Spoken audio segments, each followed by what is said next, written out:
नमस्कार दोस्तों, मैं हूं गनिका सिंह और आप सभी का स्वागत करती हूं मेरे चैनल गनिकाज में। कैसे हैं आप सब, ये बताने के लिए हमेशा की तरह कमेंट बॉक्स में जय माता दी जरूर लिखें। सबसे पहले तो आप सभी को नवरात्रि की हार्दिक शुभकामनाएं।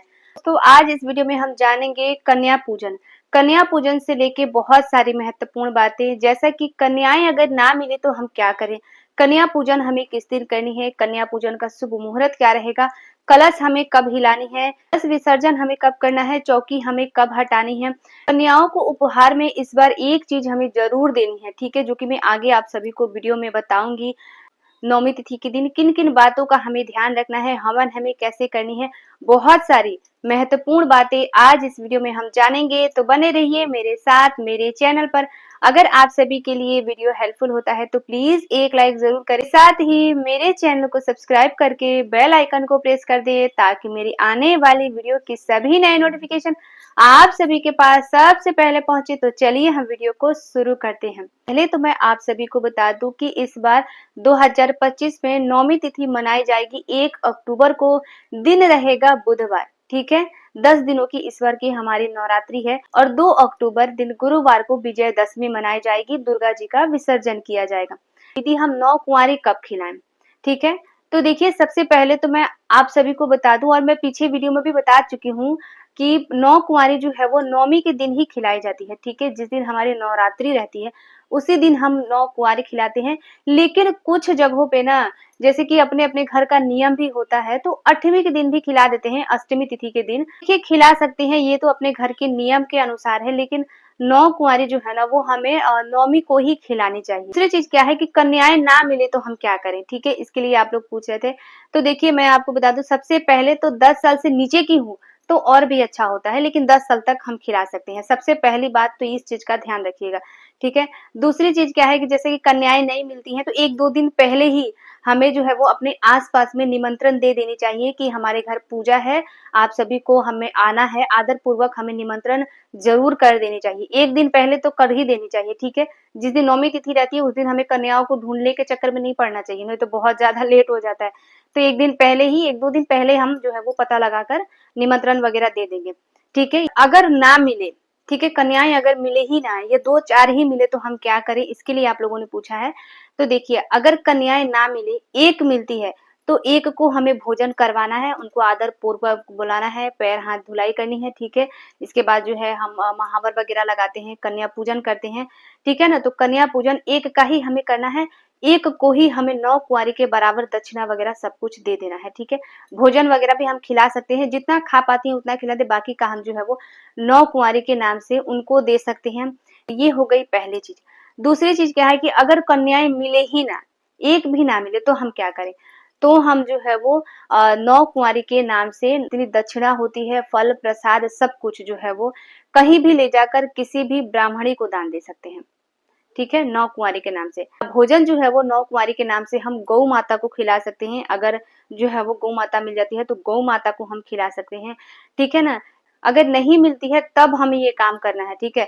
नहीं तो वैसे तो 1-2-3 हमें जितनी मिल जाती है उतनी ही बुलाकर जरूर खिलानी चाहिए कि दिन पे 9 कुंवारियों का भोजन करना माना जाता है कि पूरी दुर्गा माता ही हमारे घर आके भोजन करती हैं, तो इसलिए कुंवारी जरूर खिलानी चाहिए। 1-2 मिल जाती है फिर भी कोई बात नहीं, 2 मिलती है, 3 मिलती है, जितनी मिलती है उतनी को ही हमें खिला देनी चाहिए। तीसरी चीज क्या है कि कन्या पूजन का शुभ मुहूर्त क्या है। तो कन्या पूजन का शुभ मुहूर्त अगर मैं आपको बता दूं तो देखिए 1 अक्टूबर को सुबह 6:25 से 12 बजे तक है, ठीक है। 12 बजे तक ये शुभ मुहूर्त है, लेकिन 2:37 तक हमें कन्या पूजन कर लेनी है, हवन वगैरह सब कुछ जो है वो कर लेना है 2:37 तक, ठीक है। इसके बाद थोड़ा अच्छा नहीं है, इसके पहले पहले हम जो है वो कर सकते हैं, ठीक है। अगली चीज क्या है कि कन्याओं को उपहार में हमें क्या देना चाहिए।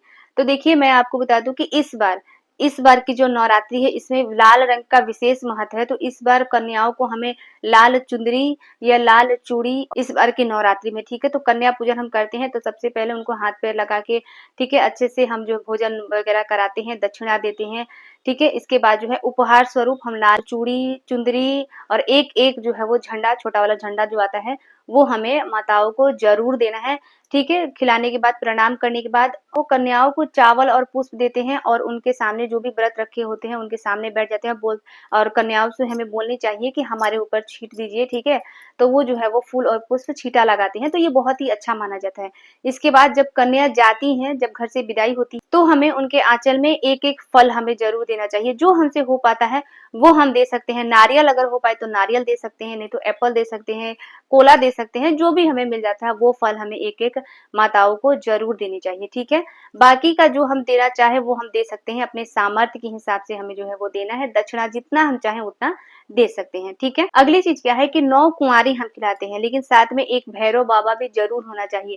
तो 9 कुंवारी के साथ साथ भैरव बाबा की भी हमें दक्षिणा वगैरह जो है वो दे देनी चाहिए। जो भी हम देते हैं, गिफ्ट वगैरह जो कुछ भी हमें देते हैं वो भैरव बाबा को भी हमें देना चाहिए, अच्छे से हाथ पैर लगा के प्रणाम वगैरह करके। ठीक है ना, और अगर नहीं मिलते हैं तो जैसे कि मैंने बताया, जैसा हम 9 कुंवारी के नाम से दक्षिणा निकाल कर कहीं दे सकते हैं, वैसे ही भैरव बाबा के नाम से भी हम जो है वो दक्षिणा निकाल कर कहीं पर दे सकते हैं। ठीक है, ये चीज क्या है कि कलश का विसर्जन हमें कब करना है। तो देखिए, कलश का विसर्जन जो है वो, कलश जब हम हिलाते हैं तो 9वीं तिथि को ही हम कलश हिला देते हैं, कुंवारी खिलाने से पहले। ठीक है, हवन करने के बाद, कुंवारी खिलाने से पहले हम कलश को हिला देते हैं। कलश को हिलाने के बाद जो भी ज्वारे वगैरह हम बोए होते हैं ना, उसमें से थोड़ा सा निकाल के कन्याओं के कानों में हम लगाते हैं, या कन्याओं के माथे पर जो है वो एक एक करके हम रख देते हैं। ठीक है ना, तो कलश तो हम 9वीं तिथि को ही हिला देंगे, लेकिन कलश का विसर्जन, चौकी की विसर्जन जो है वो हमें 10वीं तिथि को करनी चाहिए। तो 10वीं तिथि को हम जो है वो 2 अक्टूबर को जो है वो चौकी की विसर्जन करेंगे, लेकिन कलश हम 9वीं तिथि को ही हिला देंगे। ठीक है, कुंवारी खिलाने से पहले। ठीक है ना, आई बात समझ में। और एक चीज आप लोगों ने पूछा है कि दीदी हम पहले आरती करें या हवन करें या कन्या पूजन करें। तो देखिए, सबसे पहले 9वीं तिथि के दिन हमें दुर्गा जी की पूजा पाठ अपनी कर लेनी है, स्नान ध्यान करके। इस दिन पे बैगनी रंग के वस्त्र पहनकर हमें माता की पूजा करनी है। इसे हम अपनी पूजा पाठ कर लेंगे। भोग में इस दिन पे हम हलवा पूरी छोले माता को भोग लगाते हैं, तो हमें भोग लगा देना है।